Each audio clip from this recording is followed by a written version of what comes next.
Alper Rende var arkadaşlar. Bir yere gitmiş. Dünyanın Dünyanın kirli şehrinde bir hafta geçirmek. Lahore, Pakistan.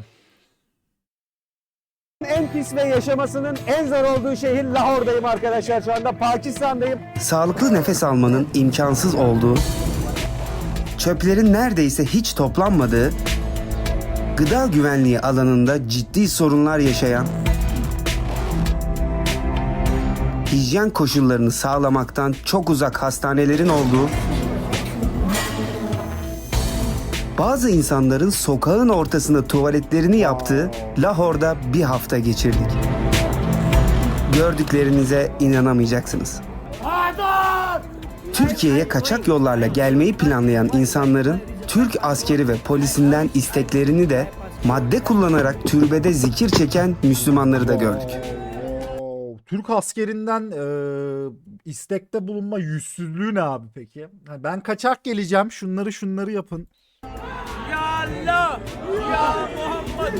Ya Ali! Bu arada arkadaşlar 5 milyon abone olmamıza çok az kaldı. Abone olmayı unutmayın. Aynı zamanda bana destek olmak isterseniz süper teşekkürler butonundan bana destek olabilirsiniz. Süper teşekkür.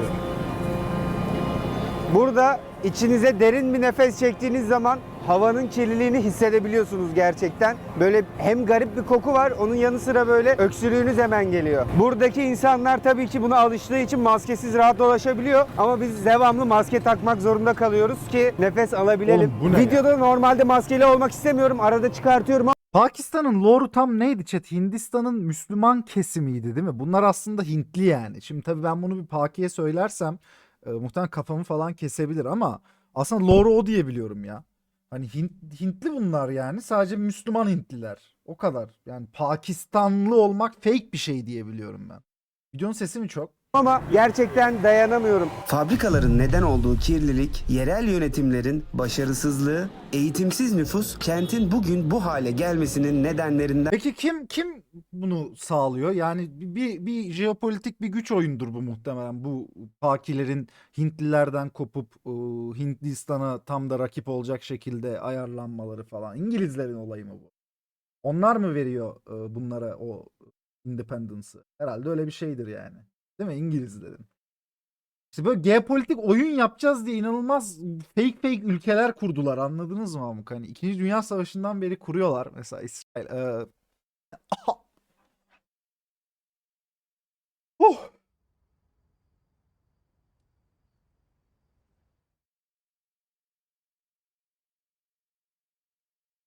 sadece bazıları.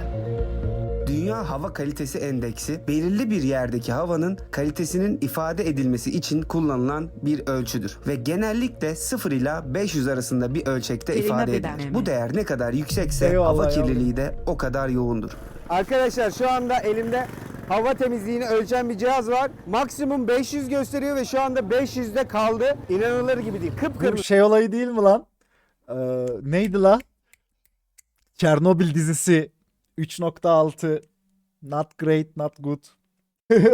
O değil mi oğlum bu? Yani bu Türkiye'de İstanbul'da ortalama %150 arasındaydı. Şu anda 480'e düştü.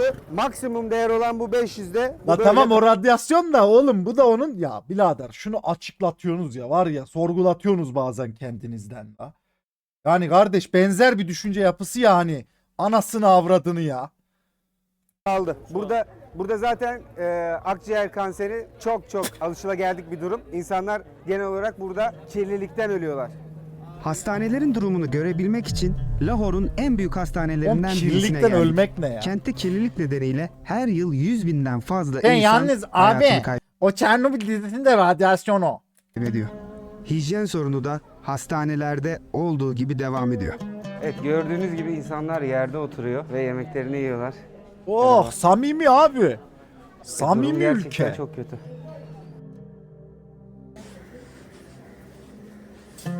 Hastalar yan yana. Durum çok da iç açıcı gözükmüyor açıkçası. Ve aslında bu altyapı yetersizlikleri Lahore'da neden bu kadar çok sağlık skandallarının yaşandığını bizlere açıklıyor. Şimdi sizi bu hastaneden alıp nüfusun %96'sını Müslümanların oluşturduğu Pakistan'da bir zikir ayinine götürüyorum. Şii ya da Sünni demeden ülkedeki bütün Müslümanların saygı gösterdiği Şah Jamal Türbesi'ndeki zikir törenine davet edildik. Sadece Perşembe günü yapılan bu zikir töreninde buradaki Bunu oğlum herkes çok meczup duruyor. Müslümanlar geleneksel şarkılarını söyleyip davul çalarak zikir çekiyorlar. İçe dönüşlerini kolaylaştırmak için bir uyuşturucu madde kullanıyorlar. Sigaradan elinde tütün Kur'an, çıkarttıktan sonra bir haşişi elinde sigaraların duman. içine doldurarak bunu içiyorlar. Ya Allah! Ya Muhammed! Ya Ali! Alkol kullanımının günah olduğuna ama uyuşturucu kullanımının Müslümanlığın bir parçası olduğuna inanıyorlar. Yakışır. Gerçekten çok ilginç. 1947 yılında Mahatma Gandhi önderliğindeki Hindistan halkı İngilizleri Ah, doğru ülkesinden kovdu. Ardından ülke parçalandı. Kendi devletlerini kurmak isteyen Müslümanlar da nüfuslarının yoğun olduğu bölgede birleşerek Pakistan devletini kurdular. Müslüman nüfusun yaşadığı Lahor, Pakistan'ın en önemli sanayi şehirlerinden birisi haline geldi. Bu da kente Din göçü adamları arttırdı. bölmüşler. Oğlum Pakilerde nuke falan var değil mi chat? Yani bu adamlar nükleer güç değil mi? Yanlış bilmiyorum ben. Oğlum bunların nuke'u nasıl var lan?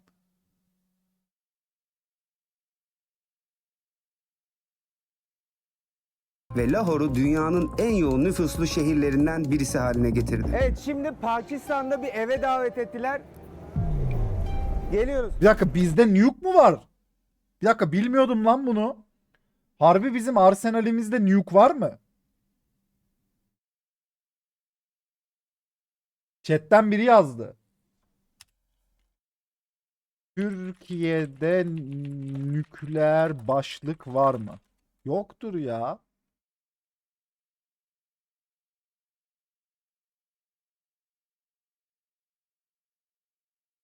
Türkiye ise Almanya, Hollanda, Belçika ve İtalya ile birlikte kendi nükleer silah bulunmayan ancak nükleer paylaşım kapsamında silahlara ev sahipliği yapan ülkeler.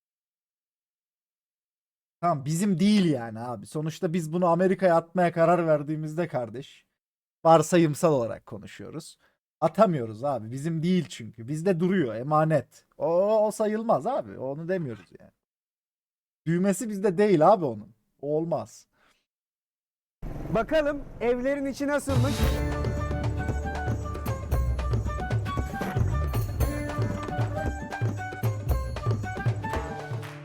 Şu Ne çadırda düğmesi? Abi var ya bir tane düğme, kırmızı büyük. Ona basıyorsun, füze gidiyor sonra yapıyor. Böyle olmuyor mu abi? Çizgi filmlerde gördüydüm.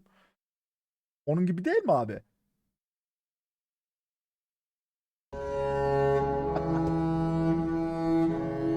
Bugs Bunny atıyordu abi.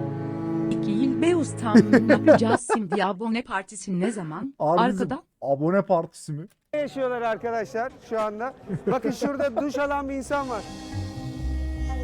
Şu çadırın içinde 6 kişi uyuyorlarmış. O bu ev Ortam mi? Bu şekilde. Yaklaşık 11 milyon nüfusa sahip Lahor'da 1.8 milyondan fazla evsiz insan yaşıyor. Ne? Ülkedeki kötü ekonomik koşullardan 2 milyon evsiz ne oğlum ya? Bu var ya yani. Dünyanın göt deliği falan oldu buralar ya. memnuniyetsiz olanların bir kısmı ülkeyi terk etmek istiyor. Bunlar da Türkiye'ye geliyor. My friend is going to this Iran. Iran is going to Turkey this time Divar and pronunciation, but working custody for Turkey police and İyi la bari. army. First dressing every girl. It's underway and going walk back and Iran.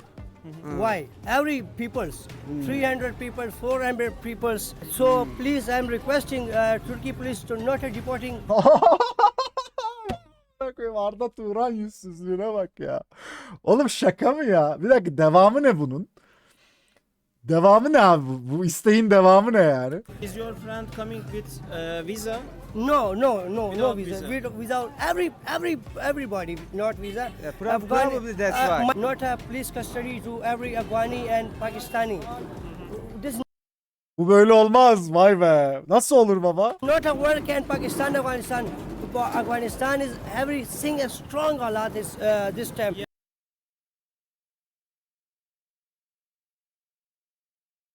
And Pakistan same. Git evlat. Çok ciddiyim. Git. I'm not educated. I'm not Did you have you ever been in Turkey? Turkey? money. I'm going to working the Turkey. Okay, so I'm please. Ha, katkıda bulunacağım diyor. Çalışacağım diyor. Beni kovmayın diyor. Ekonomiye kan olacağım diyor oğlum. I'm saying I'm going Turkey. I'm going. So this is agent. Geliyor la adam, parasını falan vermiş. Ya şunun eşkali şey yapın, alın da yakalayın ya. Covering one man is going 22. Ha hayır. 2200 dolara gidebiliyor musun Türkiye? Çok ucuz la bizim piyasa. Avrupa'ya kaç dolara kaçarsın chat tahmini? Bugün o kadar değil. O kadar değil hocam. Hocam o kadar 10k çok dediniz ya. 10k dolar çoktur abi. Bence Kanarya Adalarına falan yok ama orası çok içeride kalıyor. Belki Malta'ya kaçarsın. Ne bileyim ya. 5k dolar. Bence 5k ile 10k dolar arasında bir yerdedir ya. $2,000 one man going, but every man is $22,000 dollar and donkey. without visa. Visa. Without visa. So illegal. and going to Turkey police and arresting, deporting to Pakistan and Afghanistan. For why? So please. Ne demek vay abi? Ne demek neden ya? Anasının nikahıymış ya. My request to Ricası var ya adamın. Rica ediyor abi. Turkey police and Iran and hocam ben this genetik request. çalışıyorum. Yani Genetikte de amigdalası bu adamların daha büyük. Yani daha ilkel bir beyine sahipler. Burada 250 milyondan fazla insan var şu anda ve eminim yarısı Abi bu nasıl bir mantık kurma? Para verdim, lütfen beni geri göndermeyin falan. Türkiye'ye Allah Allah. gelmek istiyordur bunların. Dolayısıyla böyle bir şey zaten mümkün değil yani. Sonuçta her ülkenin bazı kuralları var ve kaçak yollarla bir insan girdiği zaman onu da polisin deport etmesi çok da normal. Aslında burada arkadaşım bize yaptığı serzeniş biraz saçmaydı. Arkadaşlar bu gördüğünüz Böyle olmaz değil mi chat? zaten renginden de belli. Buralar Ternaksiz. hep böyle sidik kokuyor diyebilirim yani. Ve hemen karşıya geldiğimizde de abiler burada hamur açıyor, yemek yapıyorlar. Ben burada sokak yemekleri videosu da çekecektim de sanırım iptal oldu o videomuz. Burada bütün ulaşım şu gördüğünüz tuk-tuklarla yapılıyor arkadaşlar. Bunların ismine tuk-tuk deniyormuş. Şurada da adam sıçıyor. Wow. Canlı canlı sıçıyor yanımızda. Bırakıyor. Midem bulandı. Gidelim buradan.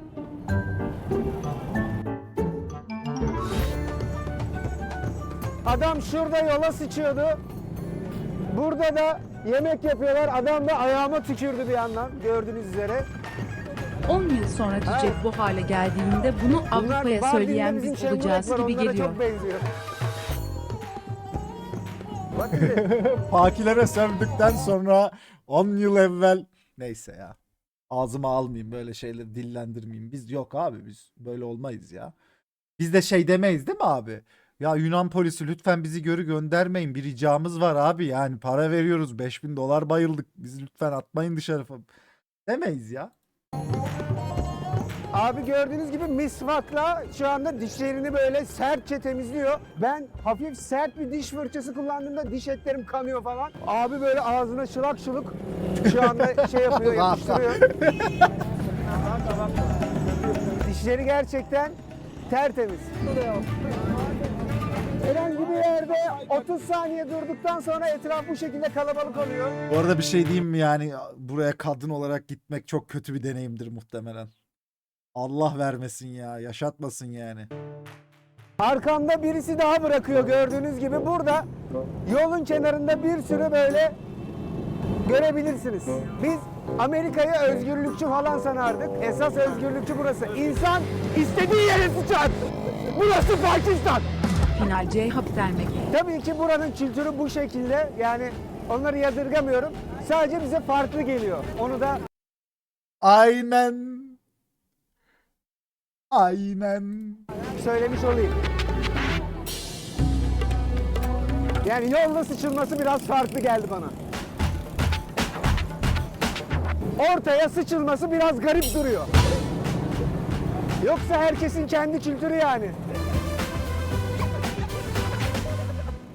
Hazır mısınız? Size çok iyi bir bilgi veriyorum. Arkamda görmüş olduğunuz kavanozlarda yılan zehri, kertenkele yağları FETÖ'cü gibi yayınlar. çeşitli hayvanların ürünleri var. 32 Ve aylar. Hayvan bunları Ertuğrul, penislerine sağ ol yavrum. sürüyorlarmış. Cinsel gücü Ne yapıyorlarmış? hayvanların ürünleri var ve bunları penislerine sürüyorlarmış. Cinsel gücü arttırıyormuş. Ben de şimdi buradan 5 kavanoz alacağım ve Sokağa sıçıyor ama hala derdi yaprağının ne kadar sert kalktığı üzerine arkadaşlar. İnsan böyle bir şey ya. beni Instagram'dan takip eden 10 kişiye vereceğim. This is for sex. Ha, mor, hayır. Ha, uzatıyor. Uzat. Burası doğru adres diyor. Gel diyor, bu kadardı.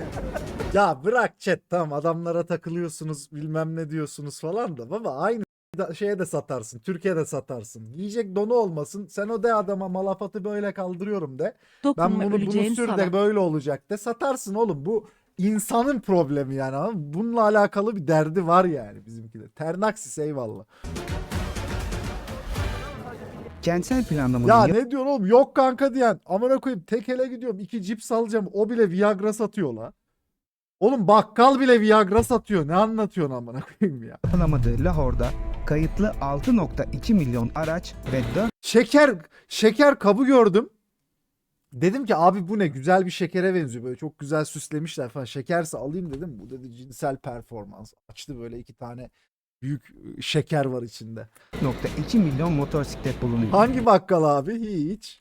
Bu durum Performans krem yani abi. yoğun araç trafiğine ve Sağ ol sık yavrum. sık yaşanan Özcan Ak, hoş kazalara geldin. sebep oluyor. Ne Burada oluyor o kadar lan? fazla motor kazası oluyor ki insanlar sürekli sakat kalıyorlar. İnsanın tabii ki içi acıyor. Ya o kadar kötü motor kullanıyorlar ki her yerden birisi geçiyor ve bu kaçınılmaz son yani. Sadece Zomboid geçen gün rap. 4 ayrı kaza atlattık. Evet. 4 aynen ayrı öyle. kaza atlattık. Kullandığımız tutsal sürekli bir Kenshi rock bottom başlangıç değil mi abi bu? Ya çok taşrak geçtik. Başımıza gelmez değil mi abi? Ve 4 yaşanan kazalara sebep oluyor. Kenshi'de böyle başladığım başlangıç var abi. Burada o kadar fazla motor kazası Siktir ya. oluyor ki insanlar sürekli sakat kalıyorlar. İnsanın tabii ki içi acıyor. Ya o kadar kötü motor kullanıyorlar ki her yerden birisi geçiyor ve bu kaçınılmaz son yani.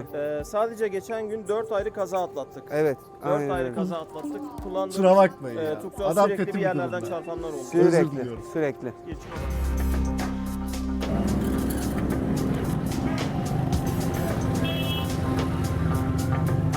Şehir inanılmaz kalabalık ve sürekli Ne? motorlar üstünüze geliyor. Sanki siz hiç yokmuşsunuz gibi davranıyorlar. Arkadaşlar burası da günlük işlerde çalışan insanlar için. Buraya geliyorlar ve iş sahipleri gelip buradan insanları seçiyor. Seçtikleri insanları basit iş sahipleri gelip buradan insanları seçiyor. Sen bunlar Seçtikleri Ne diyorsun lan? insanları basit işler için burada kullanıyorlar. Yani aslında tabiri caizse buraya amele pazarı diyorlar. İnsanlar geliyor. Bu bizde de var bro bu arada. Bir şey diyeceğim, hani çok da üstten bakmayalım arkadaşlar. Türkiye'nin çok böyle olayı var ha. Ve iş Yani tamam, yola sıçmıyoruz falan da yani bizim durum da ortada yani arkadaşlar ya. arıyor burada. Bu evsiz oyun değil mi? Öyle oğlum, bizde de var amele pazarı falan. Böyle bekliyorlar. Bizde böyle yol ortasında beklemiyor. Onların yerleri oluyor. Oralarda hamal pazarı falan deniliyor. Mesela işte ev taşıyacaksınız, oradan bulabiliyorsunuz. Taşıyacak insan bulabiliyorsunuz. Buradaki insanlar ayda maksimum 5 gün iş bulabiliyormuş. Ve günlük çalışma ücretleri ortalama 3 ila 5 dolar arasında arkadaşlar.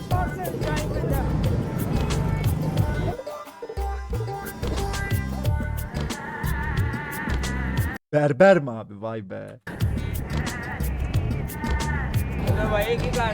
Burada her kaldırımda bir berber görebilirsiniz arkadaşlar. Arkamda bir berber şu anda tıraş ediyor gördüğünüz gibi. Burası için bu gayet normal bir şey. Ya yalan yok. Bu tarz videoları gördüğüm zaman bir tuhaf hissediyorum chat. Yani şimdi bizim böyle, ne bileyim, hani tamam, Türkiye bazılarımızın enerjisini aldı götürdü belki. Şeyleri olmuyor pek ama hırslarımız var, hayallerimiz var, başarmak istediklerimiz var falan ya. Ya bir de böyle burada doğduğum bir şeyi hayal ediyorum. Ya da buradaki insanları görüyorum. Ve böyle diyorum ya oğlum hani la bu insanlar ne yapıyor diyorum, anladın mı? Hani adamın hiç şeyi yok. Yani hedefi yok yani. Adam hayvan olarak, yani nasıl diyeyim? İnsan da bir hayvan ya. Yani tamamen o insan hayvanını devam ettirecek şekilde yaşıyor. Yani bir hayal, bir hırs, bir arzu, tutku en fazla dürtülerden ibaret gibi gözüküyor. İşte böyle bir şükürle burukluk arasında değişik bir gitgelli hissiyat yaşıyorum ya. Şu anda Lahor'da bir balık pazarındayız. Duyduğum kokuyu tarif edebilmem gerçekten mümkün değil. Hiçbir hijyen kuralına uymayan bu pazar toplum sağlığına açık bir tehdit oluşturuyor. Dünyanın ekosistemini kirletiyorlar gibi gelen milletler arasında, bilmiyorum ben mi yanlış düşünüyorum. Ya ben e, genel popüler kanıya kıyasla böyle tek yüzeysel bir şeye varamıyorum. Yani evet, Hindistan, Çin bilmem ne işte, ya da insani şartları düzgün olmayan yerler genel dünyaya çok büyük zararlar veriyorlar ama abi bunun öncesine bakmak gerekiyor. Yani bunu bu hale getiren emperyalist güçler olduğu, ne bileyim hani harbiden buraların böyle çok bu hale, bu cehalete kavuşmasında çok fayda sağlayacak, rol oynayacak memleketler olduğu, Avrupa mesela. Yani hani hepsi böyle bir etki tepkinin olayı, anladın mı? Bu insanlar durduğu yerde cahil kalmıyorlar aslında. Hani birileri bir yere çomak sokmuş oluyor ve bu hale gelmiş oluyor. Tabii bunun yüzeysel haline inanmak en kolayı işte. Tu kaka bunlar böyle falan demek çok kolay yani. Rahatlatıyor hemen ama arkasında bir de bir geçmişi oluyor maalesef yani. Açık havada yapılan Ya Afganistan mesela baktığın zaman şimdi hani pusası geliyor insanların. Hani hatta benim Türkiye'de en yoğun ırkçılık gördüğüm millet Afganistan oldu yani. Ben sonuçta sosyal medya işi yapıyorum ve birçok insanın, binlerce insanın fikrini görebiliyorum. Ama Afganistan'ın tarihine baktığın zaman adamlar büyük süper güçler tarafından maşa olarak kullanılıp, bilerek cahil bırakılıp, savaşla parçalanıp o hale sokulmuşlar aslında, anladın mı? Hani bir geçmişi oluyor yani bunların. Durduğu yerde olmuyor yani. yemekler Irk tier list gelir mi? ise hijyen koşullarını karşılamaktan çok uzakta. Ama bu bölge halkının uzun zamandır bu tür gıdaları tüketiyor oluşu onların bir tür bağışıklık geliştirmesini sağlamış.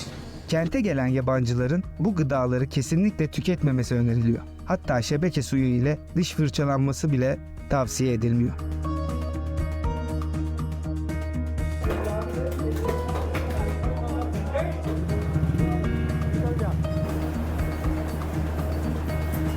Lahor'da ne zaman gökyüzüne bakarsanız Samimi oğlum ya.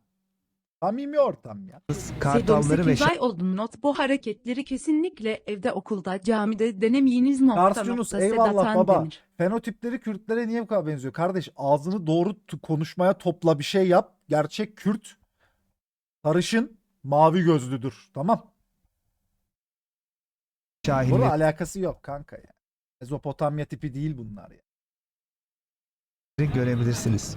Çöplerle ve ölen hayvan kalıntıları ile beslenen bu kuşları bu kadar görmek beni çok şaşırttı. Ben Hintliyi Pakili'yi gördüm mü anlıyorum abi bayağı. Kendilerine has bir fenotipleri var yani. Burada su hatları doğru düzgün olmadığı için insanlar dışarı tank koymuş ve bu tank üzerinden evlerine su çekiyorlar. Bakın mesela muhtemelen şurada duş falan alınıyor yani. Lahor'da evlerin bütün arası böyle gördüğünüz gibi çöplerle kaplı arkadaşlar. Yani ev olmayan her yer çöp kaynıyor. Bu ne oğlum lan? Yani yok mu Tahmin bir ediyorum vatan ki evladı kanalizasyon çöpleri hattı alıp götürecek? şöyle Bu devam ne ya? ediyor ve bu koridorun sonunda yine yemek yapılıyor. Aşko çöpleri niye çöpe atmıyorlar?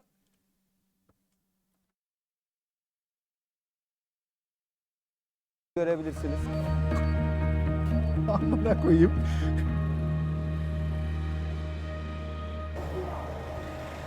Evinizin kapısının şurası olduğunu düşünsenize arkadaşlar.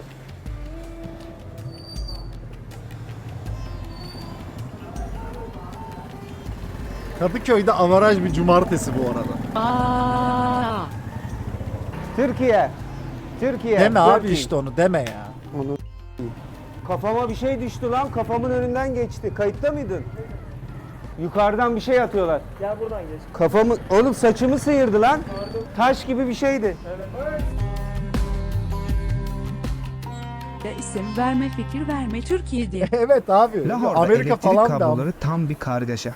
Devletin Yunanistan üzeri da. sağlayamaması Gerçi oraya da bizim nedeniyle üzerimizden bozulan geçelim. elektrik kablosu sistemden çıkartılamıyor. Ne bu abi? Politikacı mı? Yerine yeni bir hat çekiliyor. Bu durum halkın kaçak olarak çektiği elektrik kabloları ile birlikte birleşince elektrik altyapısı insanların can güvenliği için ciddi bir tehdit oluşturuyor. Pakistan hükümeti çocuk işçiliğiyle mücadele etmek için yasal düzenlemeler yapmış olsa da Ya kim takar sikine ya. çeşitli sektörlerde çalışan çocukları sık sık görmek mümkün.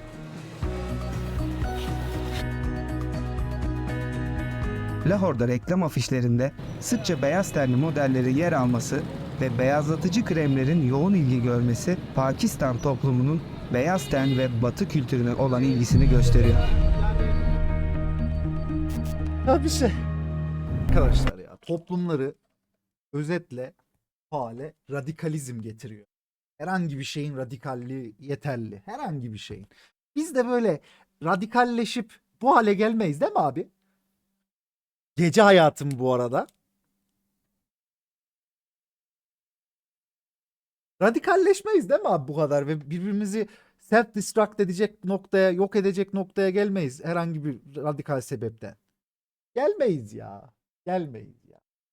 Ogo eyvallah. Simurkan, Gattir Çato eyvallah. Kars Yunus, Erkutovski. Yanlar kesenize bereket. O sırada umarım radikalleşiriz yazan Barzo. Radikallikten Pakistan'a dönüşünce gelen pişmanlık falan. Tulkas eyvallah. Evet gece hayatına bakıyoruz abi. Bir motorda 5 kişiler.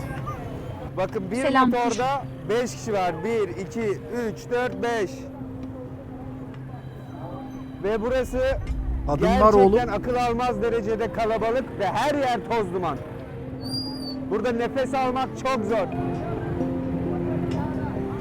Türkiye'de alışık olduğumuzun dışında Lahor'da gece hayat aynı kargaşa ile devam ediyor. İstanbul da öyle oğlum. Hain var. Gece biriken çöpler Lahor sokaklarını iyice kaplıyor. Oğlum alıp gel, yok mu belediyecilik diye bir şey ya? Alper orada kaymış mıdır birine? Hasbinallah. Hasbinallah. Hasbinallah. Ve arkamda görmüş olduğunuz amca şu anda uyuyor. Etraftakilerden öğrendik. Evi burasıymış ve şu anda arabada da uyuyor. Her yerden bir motorlu çıkıyor ve çok yakın geçiyorlar. Şehirde kaldırımların bulunmaması ve yayalara önem verilmemesi şehri iyice yaşanılabilir bir kent olmaktan O çıkartıyor. Pakistan'ın proje şehri de mi yok ya böyle göz boyamalı kamık? Her otoriter state'te var yani bir göz boyama şehri. Bunlarda yok mu ya? Yeni emot mu geldi? Burada bir çaycı var ve bütün bulaşıklarını burada yolun ortasındaki bu kovalarda yıkayıp tekrardan kullanıp çay satıyorlar burada. İnsanların aynı bardaktan su içtiğini, ayaklarını yıkadıkları yerde bulaşıklarını da yıkadıklarını görmek çok mümkün. Kanka adam sokağa sıçıyor takar mı? Evet, gördüğünüz gibi burada bir İzledim musluk var maçı güzel. ve Bir dakika la herkes- şeyi merak ettim chat ya. Emote'u merak ettim. Şuna bir şey atayım. Refresh atayım da bir göreyim. Bir atın bakayım emote'u. Ne bu ya? Aa, peki. Peki bu niye atıldı abi? Manidar. aynı bardaktan su içiyor ve tekrar geri koyuyor ve sonra başkası geliyor sonra tekrar birisi içiyor onu. İnanılmaz kirli gerçekten yani. İnanılmaz kötü bir durum. Bence bu arada aynı bardaktan su içme ama yok public bir şey la o. Şey değil yani. 3 kişi aynı bardağa dönüyorlar gibi bir şey değil yani. Bir de artık hastalık erasındayız.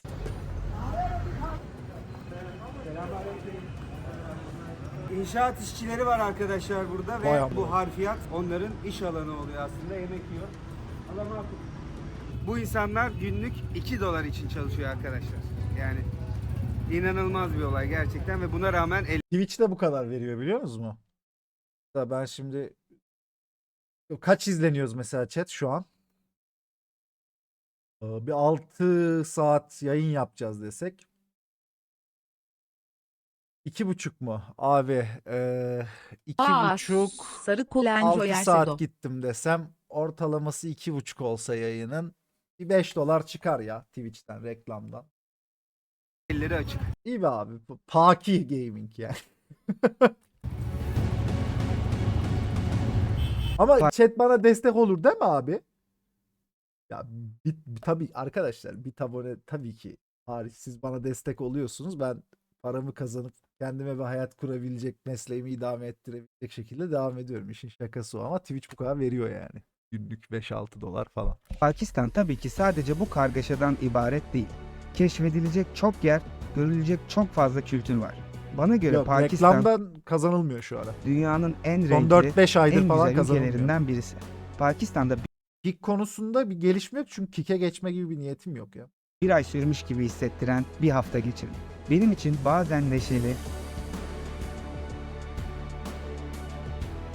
Zombo ne zaman? bazen ciddi 9,5. olabilen bu tür geziler dünyayı görmemi ve size gösterebilmemi Bitler sağladı. nasıl bitten Lahor kazanıyoruz halkının ya. yaşadığı sorunları yakından gördüm ve mücadelelerine tanık oldum. Artık onları daha iyi anlayabiliyorum. Gençlerin bu Şu adam ya. This guy ya. Bu adam ya. Adam rica etti bizi deport etmeyin dedi amına koyayım ya. Vay be. koşullarda yaşamayı kabul etmediklerine, içlerinde değişim için bir istek olduğuna eminim. Lahor halkı umarım gençlerini takip eder ve hayatlarını düzeltmenin bir yolunu bulur. Ve o gün tekrar burada görüşmek üzere. Ben bu ülkede en çok üzüldüğüm insanlar bu tarz ülkelerde aydın insanlar. Var abi çünkü yani her yerin bir aydın insanı oluyor. İçindeki bok çukurunu gören, self aware hani öz farkındalığı olan baba ne yapıyoruz biz? Hani bu işin içinden çıkmamız lazım. Bu hal değil diyen insanlar oluyor. Onlara üzülüyorum abi. Harbiden üzülüyorum yani. Ah be abi.